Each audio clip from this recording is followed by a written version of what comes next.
Starting us off in at number 5, the Stanford Prison Experiment. This one is probably one of the more tame yet still unsettling stories on our list. The Stanford Prison Experiment is one of the most notorious social psychology experiments to occur in the United States. In 1971, a research group at Stanford University, led by Professor Philip Zimbardo, used volunteering college students to conduct an experiment on the psychological effects of perceived power. It was even funded by the U.S. Office of Naval Research. The 24 male students who participated were assigned to one of two groups, the prisoners or the guards, and placed within a mock prison in which Professor Zimbardo acted as the superintendent. Prisoners were arrested at their homes and brought to the mock prison that was beneath the university. Lasting a total of 6 days before being shut down for using unethical practices, students quickly embraced their roles, with guards using extreme authoritarian tactics that inflicted severe psychological torture to the prisoners, many of which who accepted the abuse. Some of the prisoners reportedly went crazy. There was a solitary confinement area that was a dark closet that prisoners were left within, and many of the guards exhibited genuine sadistic behavior. There's even been a few film adaptations of the story to emerge over the years, including the 2015 movie The Stanford Prison Experiment, starring Ezra Miller and Ty Sheridan. Moving on to number 4, the mustard gas experiments. During World War I, one of the most startling innovations was the gas that German soldiers had released on the Allies. It was a new kind of chemical warfare that was unprecedented, and the Allied forces were unprepared for it. Eventually, masks were developed and improved upon to help soldiers survive the gas bombings. Flash forward to 1943. Mustard gas was anticipated as being a major problem during the Second World War, and the US Navy began testing the effectiveness of new clothing and gas masks that were meant to protect their men from its threat. But these experiments that they did were pretty unethical. Young men who were aged 17 to 18 were brought in after boot camp as participants in an experiment that they were told was to help shorten the war. When they actually arrived at the Naval Research Laboratory in Washington, they found out that it had to do with mustard gas, and that they were going to be exposed to it, many of which later then suffered internal and external burns. After the experiments were done, the Navy pretty much ignored what had happened, and even threatened some of these men with the Espionage Act. During the experiments themselves, if the men protested, they were threatened with an immediate court-martial and 40 years in prison. In 1991, the files about the experiments were declassified and taken to Congress. The worst part was, the experiments were pretty much for nothing. The Allies only used mustard gas once in World War II, and it was by accident, resulting in over 1,000 civilian casualties. Next up at number 2, Unit 731. Unit 731 was a covert biological and chemical warfare research and development unit of the Imperial Japanese armies during World War II. The unit participated in lethal human experimentation and operated under the official name, the Epidemic Prevention and Water Purification Department of the Kwantung Army. Approximately 3,000 men, women, and children who were war prisoners were experimented on, being euphemistically referred to as logs, with the experiments ranging from vivisection, which is surgery conducted on living organism, that involved injecting prisoners with various diseases and removing organs, germ warfare attacks, frostbite testing, syphilis testing, rape and forced pregnancy experiments, and weapon testing. Most of the prisoners were Chinese, but prisoners also consisted of European, Soviet, American, Korean, and Australian prisoners of war. Starting off fifth place strong, we've got a narrowly avoided death. This tale takes place when long-term nurse Jenny was placed in charge of caring for an elderly woman with no family who was admitted to the hospital when her husband passed away. She didn't speak often, but when she did, it was usually just words that made no sense together. Jenny felt bad for her because ever since she'd arrived, so many of the residents in her area that she, seemed to enjoy spending time with had passed. She put up a picture of each of them next to the pictures of her husband and several others who were probably just family to remember them. Being an extremely empathetic person, Jenny felt sorry for this woman and strived to give her extra attention whenever she could, and formed a bond with the lady. It just seems so unfair that she had, such luck and kept losing people that she cared about. One day she looked at Jenny and said, plain as day, "Sweetie, I think I'm done now," and handed Jenny a picture. It was a picture of Jenny, and she smiled because it touched her heart that she was so important to the old woman. She passed nearly a week later, and poor Jenny cried for days from the loss. The old lady knew it was the end, and she said goodbye as best she could. Now fast forward to just under 2 years later, when Jenny was talking with a colleague, and that old lady came up in conversation. Her colleague referred to the lady as that crazy, explicit word for a female dog, which seemed very out of character for her, and it shocked and offended Jenny deeply. She expressed this to her colleague, not so nicely, and the lady looked at Jenny with a shocked look and said, "Oh dear, do you not know?" And then proceeded to explain something to Jenny that, she in fact hadn't known. As it turned out, it came out sometime after she had passed that the old lady had killed her husband by poisoning him, and that there was an investigation because it appeared that she had a ritual of befriending someone, obtaining a picture of them, and hiding the picture until she could kill them. usually by poisoning, and then displaying the picture as some sort of a trophy. It was suspected that this may have been the reason for the spike in mortality rate during her stay, and the considerable amount of photos in her collection. The last Jenny heard, the old family photos weren't any relation to the old woman, and the police were trying to ID the individuals and compare them to several cold cases. Sheesh. Thank goodness Jenny survived to tell the tale. In fourth place, time to tell the tale of a rocking bed. Nope, not a rocking horse, rocking chair, or like an ottoman. A bed. I know water beds are out of style and like a major safety hazard, but maybe this could inspire them to come back. New nurse Demi was working one of her first ever overnight shifts when a relative of one of her patients raced into the nurse's station, out of breath, screaming that she needed to come quick.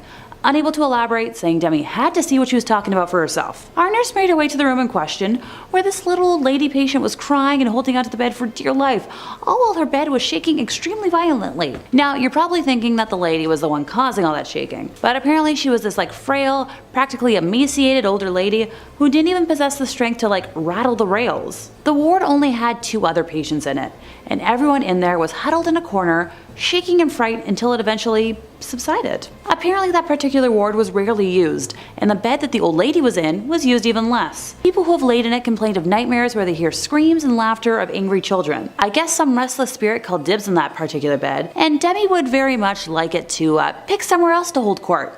Please and thanks. In third place, we have the case of purple scrubs.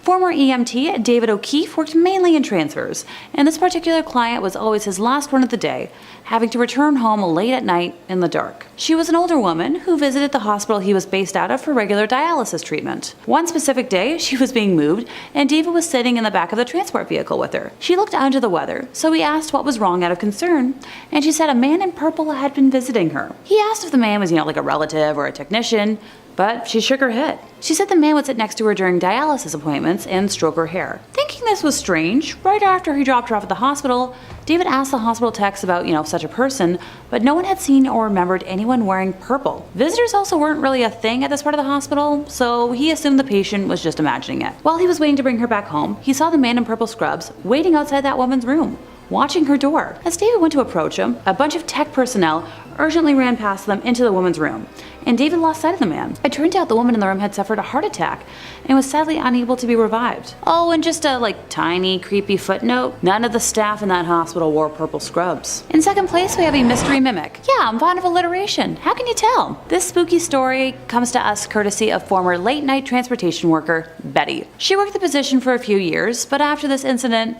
did everything possible to never work a nighttime shift ever again. The transport home base was in the basement of the hospital, where all laundry was done and all supplies were sorted and housed. On this particular night, Betty was the only one in the basement when she heard whistling at the end of the hallway by the elevator and poked her head around the corner expecting to see her only coworker on duty that night, but there was absolutely no one there. And so, she shrugged it off. That night in particular was slower in pace, so she opted to take a snack break and veg in the break room for a bed, when she heard a loud bang out of nowhere. Betty walked into the hallway and a bed was rolling down the hall, bumping into the sides of the walls. Now at this point, she assumed that her coworker was playing a prank on her, and she directly radioed him to chew him out, but he swore he was upstairs. Honestly, I'd be assuming the same. I've had a similar situation in a haunted house I used to work in at an old theater, but Betty was smart about it and determined to catch her coworker in the act. She started walking down the hallway, and as she passed the laundry room, all the machines started up. She poked her head in, expecting to find him, but the room was completely empty. Just a tiny worrisome spooky flag.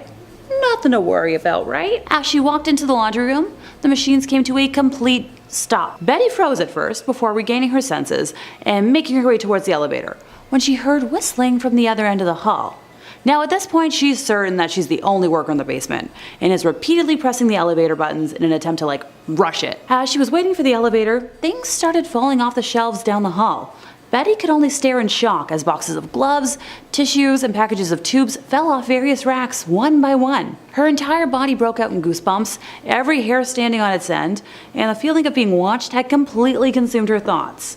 When the elevator finally arrived after what seemed like forever, Betty felt the sensation of someone brushing her arm and screamed in panic. Upon exiting the elevator upstairs, she made a beeline for the cafeteria, where her coworker actually was, and broke down explaining the entire ordeal. Now, before y'all ask, But Alexa, how is this spirit a mimic? Turns out that Betty usually whistles to herself at work at night, chats with the laundry folks during daytime shifts, and the items that fell off the shelf slowly were common items that she would have to retrieve.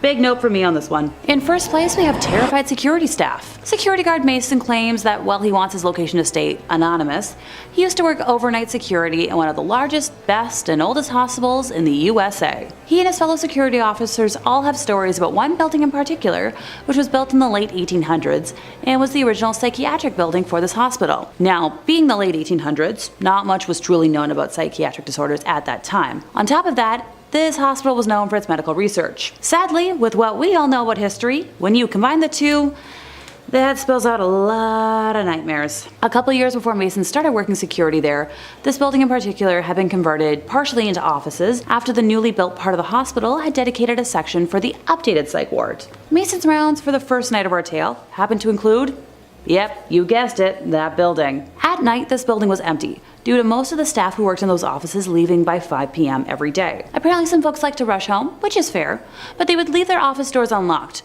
which was a big no-no, due to medical information being located in their offices. Big confidential stuff. Kinda want to keep that locked up. It was security's job to go to each floor, make sure every door was locked, and if it wasn't, to secure it themselves. Mason did his initial sweep of the building to make sure it was clear of people, and then proceeded to do door checks. The hallways were pretty narrow, so he could check both sides of the hallway's doors at once. At the end of this hallway, there were 2 sets of doors you had to go through to reach the final office, which was a dead end, so you had to come back out, go the other way. He noticed everything was secure, so he was ready to move on to the next floor. He exited the 2 sets of doors from the dead-end office and froze at what he saw. Every door that he had already checked was completely ajar, and set so perfectly so that their own weight wouldn't cause them to shut again. A single wheelchair had appeared at the end of the hallway and was facing towards the steps. Mason had heard other security officers outright reject that set of rounds due to the strange stuff that was happening, but he originally laughed it off until that night. He went around and forced the now open door shut and tried to shrug it off. Nothing else weird happened that night, and he returned the next night to patrol the miners' ward. The area was just under construction, so security was needed to make sure nobody got hurt by accident and all the workers were doing their job.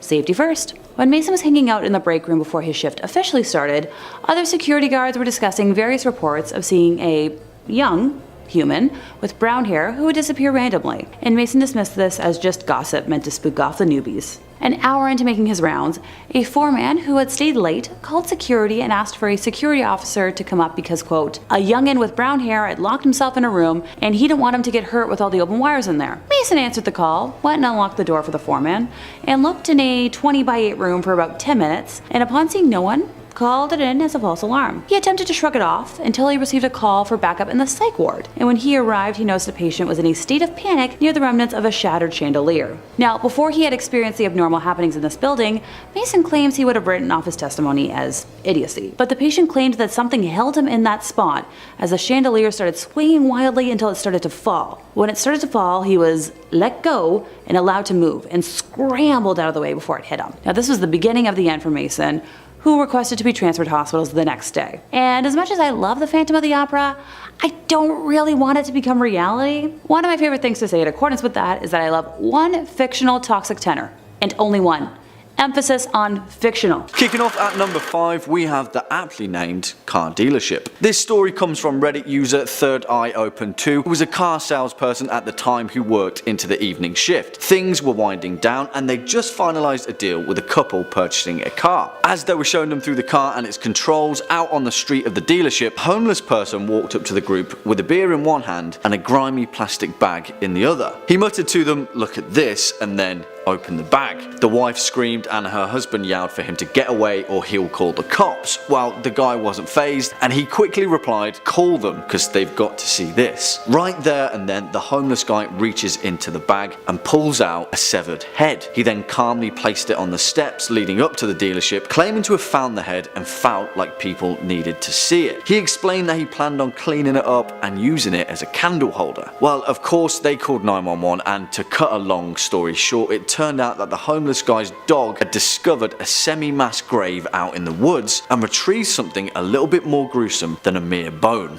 Coming in at number 4, Antichrist. This story comes from a ferociously named Reddit user, Gentleman Bastard, who tells the story of a time he worked the graveyard shift at a mental health facility. He begins by explaining that because some of their patients are in danger of hurting themselves or others, it's down to him to check on them every 15 minutes or so. He'd open the door, shine a light on their beds, and make sure that generally his patients are still breathing. It was the weekend, and on this particular occasion, he had 2 patients suffering from a psychoaffective disorder and had to put the both of them in the same room. Strangely enough, both patients had been claiming to be Jesus, and our narrator was curious to see how that would play out. Well, it's 3 AM and our narrator is doing his rounds when he opens the door and finds one of the guys crouching on the floor in a gorilla stance. He shines his light on him, no response. He asks, "Hey buddy, you okay?" No response. He continues to stare, unblinkingly, no movements. Just as he steps inside, the other patient, his roommate, who had been hiding behind the door, jumps on our narrator's back and starts choking him out. In a panic, he shifts his weight and uses the momentum to toss him off, rolling across the floor. Well, it turned out both patients who figured themselves Jesus marked our narrator as the Antichrist and conspired together to kill him. The scary part wasn't the attack itself, but the coordination behind the whole thing and the unknown fear of 2 unstable minds. Next up at number 3, the bouncer. This is a great story from Reddit user Tasty Duck, who used to be a bouncer at several different areas in downtown Toronto. He enjoyed working the patio area despite not being a smoker, but it was outdoors and he could chat to people. One club that he worked in was super cheap, and the patio was more of a chain link fence with a gap in it which people would try and sneak in through. Well, on this particular night, Tasty Duck felt lazy, so he stood in the opening with his back to the street. All of a sudden, he felt someone approach from behind. It wasn't unusual, people tried to blag their way in all the time, but our narrator was having none of it. He puffed himself up, determined to ignore him. Well, this went on for about 10 minutes, and all of a sudden our narrator was getting a bit creeped out because he could still feel the guy standing behind him without saying or doing anything at all. He turned around, curious as to what would meet him, and he stopped. The guy was taller than him, maybe 6'4", and very well dressed. He was also covered head to toe in blood. His own blood or someone else's? Well, Tasty Duck never found out because the police were shortly called. But even though he was arrested and forced into the back of a police car, he never took his eyes from him. Well, coming in at number 2, Fort Leonard Wood. Our next story is yet again a tale from the military. Spooky stuff always seems to happen there. This particular story comes from Jack 11058, who did his basic military training while at Fort Leonard Wood in Missouri. Now, these barracks were pretty old, dating back to around the 1950s or 60s, and every night a number of recruits were assigned onto fire guard duty. Essentially a monotonous night shift that involved mopping the floors and trying to stay awake until the next soldier came on duty. In the hallway where most of the mopping took place, there was an old set of speakers that the drill sergeants would make their announcement through and occasionally yell at a sleeping recruit to wake them up on guard duty. One night our narrator was starting to nod off, sitting on a chair, trying to stay awake, when the speakers crackled and he heard a soft, strange voice, barely a whisper. It was a woman's voice. Private, get everyone outside right now. The hum of the speaker remained open. Private, everyone outside right now. He didn't know if it was sleep deprivation or the drill sergeants playing a prank, so he made his way down the hall to see if the other guard duty had heard anything. Nothing. Not a thing. Well, our recruit buried it in the back of his mind until a few weeks later when him and a few of the staff telling ghost stories around a fire. An old drill officer told the story of the first ever female drill sergeant on camp sometime in the 70s or 80s who had faced a lot of pressure and harassment whilst there. It was unrelenting, harsh, and she couldn't take it anymore and so hung herself from some exposed water pipes in the barracks. Those pipes, well, years later they'd plastered over them, hiding them from view, and it was there that they mounted a set of speakers, exactly where she took her own life. And at our final spot, coming in at number 1, the Banshee. I've worked as a bartender on and off for many years, and let me tell you, you see some creepy people from behind a bar. Not as creepy as this story though, from Reddit user and bartender Dope Yeti. Great name. It was around 2 AM and the bar was shutting down when a seemingly homeless woman made her way into the bar. Working in a city, our narrator was used to vagrants and strays making their way inside out of hours. So his manager yelled to her, "Hey, sorry, we're closing up. We won't be able to serve you. You'll have to leave." She kept walking slowly and silently towards the bar, staring straight ahead with a blank face. As she got closer, he realized she looked particularly unusual. Her skin was grey,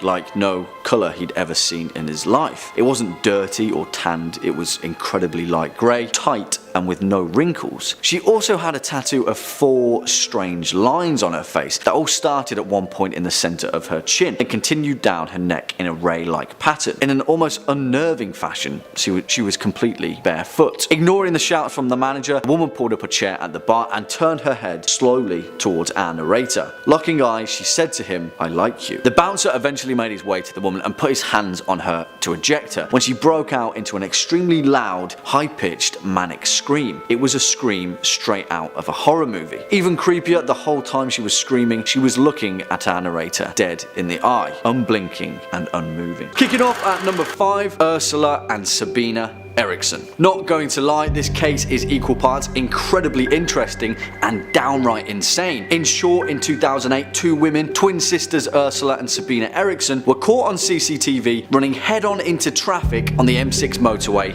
in England. Considered to be a rare act of folie à deux or shared psychosis, a psychiatric disorder where delusional beliefs are transmitted from one individual to another. In this case, the two twin sisters from Sweden, one of which would eventually go on to murder a man a few days later in Stoke-on-Trent. The pair began by catching a ferry from Ireland to Liverpool and then a coach to London, where they were ejected from the vehicle after acting erratically. It was then that they ran onto the motorway by foot, causing absolute chaos and surviving mind-blowing injuries. Ursula had her legs crushed by a truck and Sabina was knocked unconscious. When the police arrived, the pair attacked them as well as attacking paramedics who tried to aid them. It's a mind-blowing case of shared psychosis and the whole thing was insanely caught on camera. Coming in next at number 4, Horton Mine. Technically not a security camera, but essentially the same thing for popular YouTuber exploring abandoned mines, aka Frank Hood, one of the rare brave souls on the internet whose life work is to head into the most nightmarish abandoned caves across the planet so we don't have to. Much appreciated, Frank. In 2014, he returned to a tunnel that he'd been to the year previously, but had only reached 100 foot inside before encountering a reported supernatural presence. On his second attempt, Frank mustered up enough courage to head further into the gloom-stricken tunnels, but as he took his last shots, he heard something that sent a chill up his spine. Well, Frank didn't want to stick around to find out. He went on to say that there was a sudden blast of cold air and he felt a sudden urge to get out of there. Rightly so. Spooky, eh? Next up at number 3, a very strange stranger. Now, I'm not sure if you feel the same way, but for me, horror often comes from the things that aren't explained, leaving strange and bewildering questions for us to fill the gaps with. In 2013, YouTuber Rainy Schuler posted a video that his home security cameras had captured of a stranger roaming in an even stranger manner around his home. Innocuous enough, right? Well, perhaps if you live in a busy neighborhood, but this house was way out in the mountains, miles away from a busy road, and also he had no neighbors. It was a cold and wet night with sparse reason for a stranger to be approaching a remote house. It leaves us with a lot of questions. Who was this woman? Had her car broken down and she needed help? Then, if so, why didn't she knock on the door? Why did she just roam around in a confused state, seemingly out of nowhere? I guess we'll never know. Swinging in at number 2, the Miami Cannibal attack. In May of 2012, a naked man, Rudy Eugene, attacked and maimed a homeless man, Ronald Popo, on the MacArthur Causeway in Miami, Florida. The events that transpired caused Eugene to be dubbed the Miami Zombie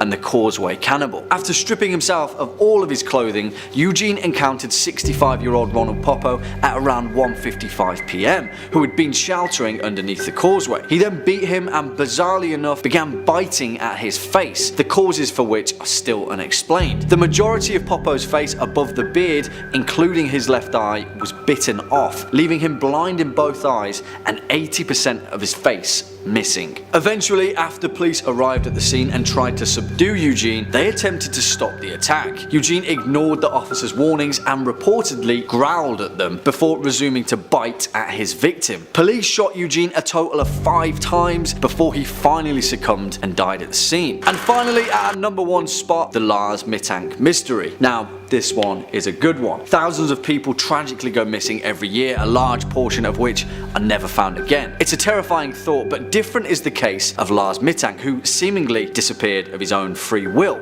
Or Was there something much more sinister behind it? In July 2014, Ls Mittank, a German man who was vacationing in Golden Sands, Bulgaria, began to act strangely while alone at his hotel. In the previous days, he was involved in a fight that led to his eardrum being ruptured and was then unable to fly home with his friends due to health reasons. Lars was last seen in Varna Airport in the nearby city of Varna when airport security cameras pictured him swiftly discarding his luggage and then sprinting out of the airport's main doors. Once outside, CCTV caught him climbing a fence, running into a meadow, and then disappearing into the woods. Ls Mittank has not been seen since and has been missing for over 4 years. The mystery remains unsolved. Number 5. The All Fours Ghost. How did we ever find cryptids and other paranatural beings before we started putting cameras on every street corner and inside everyone's pocket? If for nothing else, the surveillance state era has made it significantly easier to find weird footage of things running around in the dark. Take a look at this creepy footage posted to Reddit, appropriately enough on the Skinwalker subreddit. Someone described it as a skinwalker caught on camera, but really it's just something weird, so it could be anything. Let's roll it. Pretty darn creepy, huh? At first glance, you'd be forgiven for thinking it's a dog or a demon monster or something, and it's only when you brave up and are willing to take another watch at it that you realize what you've been looking at is a human running on all fours, perfectly like an animal. This is one of the freakiest things I have seen in a good while, and I literally exclusively watch scary content online all day for my job. This actually made me recoil. I've never seen a human being move like that. Well, allegedly a human, that's why we're including it in this video. Could this be a human? Or is this another being altogether? Some powerful shapeshifter caught mid-transformation? Or is this just someone who had a really long night and is on one or all of the substances? Now, I did my best to try and find what I could about this bizarre encounter, did a little digging. A few commenters on the original thread mentioned that this particular instance is more well known in Mexico, with locals saying she's known as the dog woman, and others saying that this is a well-known person who suffers from a degenerative syndrome called Unner-Tan syndrome. That's a gene disorder that can cause affected individuals to walk on all fours. I only did about 15 seconds of research of that, so don't trust me too much. If we have any viewers in Mexico who can illuminate us a little bit and who know about this particular woman, please sound off in the comments. We would love to know. But until then, we just have to speculate, so let me know what you think. And if you're looking for way more creepy clips of strange ghosts and unexplained things on security cameras, oh, we have got so much of that and then some. Make sure you hit subscribe, please ring that little bell so you don't miss a single video of ours, but do that at the end of this video, okay? Because I got way more strange things caught on camera for you. Number 4, security guard. Our next clip up today was also posted to Reddit and is a delightfully strange one. It's CCTV footage of a security guard working in Buenos Aires at a hospital late at night around 3 a.m. Now traditionally that is thought of as the witching hour, but you know, no big deal or anything. Anyway, let's take a quick little look at the clip and see what we can see. We can see the security guard get up from his desk, clipboard in hand, opening the belt, even going so far as bringing in a wheelchair for a guest who doesn't appear to exist. Watch this clip as many times as you'd like. You'll never see who he's letting in because they just don't seem to exist at all. It's unsettling. Now let's take a look at this. The Scully approach is that this could just be the musings of a very bored security guard who's working the graveyard shift at a hospital doing anything to make himself entertained. I've worked long night shifts by myself. I would do anything to pass the time. I do weird stuff when nobody's looking, so I totally get it. Now the Mulder approach, and that's why we're here, because we're ready to believe, is that this could be any number of supernatural things. A ghost? Some sort of demonic entity possessing the security guard and making him open the door. The way the guard does it all so routinely, as if he doesn't even realize something is so wrong, is unsettling. I think that's the word for it. There's something unsettling about this clip that's hard to describe. The clip went fairly viral for its bizarre nature, and the hospital clarified that the guard never registered a patient to enter. So either it was a prank or the demon just didn't give him enough information and just waltzed on in. Let me know what you all think. Is this a bored prankster or something supernatural sneaking on into our world? Number 3, the Ghost Hotel. Our next clip coming up is, well, it's this one that's made the rounds lots over the internet and the more paranormal, spookier sides of things. You'll be able to see why fairly easy, as this clip is baffling baffling and one of the more compelling pieces of paranormal activity caught on camera that I have seen in at least the last 3 to 4 minutes. The clip was submitted by the hotel security manager of the Wingate Hotel in Illinois.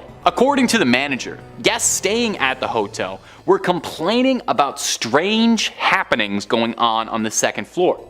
These guests were reporting everything from noise complaints, scratching, changes in temperature, loud disruptions like banging on the walls, scratching, and loud screaming, all particularly emanating from room 209. There was no history of anything suspicious happening in room 209 until this incident, you know? No whole family got killed or something, not a history of demons in there. This is the footage that was recorded of the security guard sent to deal with what was happening in room 209. The dispatcher sounds scared, telling the guard to wait for the police to arrive before entering the dreaded 209. After a brief entrance, the guard returns visibly shaken by what he'd seen. He demands they call the police immediately, and that while there was no one inside room 209, all of the furniture had been flipped upside down and stacked. I've got to say, it's always very refreshing when you watch a paranormal clip like this or something, and someone reacts normally, which is to say, getting the heck out of the building. Number 2, the ghost alarm. We got ourselves another clip from the ghost subreddit. Hey, what can I say? If you want to look at ghosts,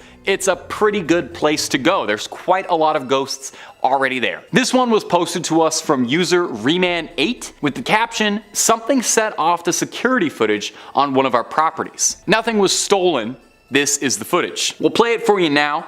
Pop those peepers wide on open. You're gonna need to look real closely for this, okay? Take a look at this spine-tingling footage. Did you see it? This is one of those ones I had to watch twice before it popped out at me, and then I nearly leapt out of my chair. So don't feel bad if you need to scoot back 30 seconds to try and catch that one again. It's very, very slight.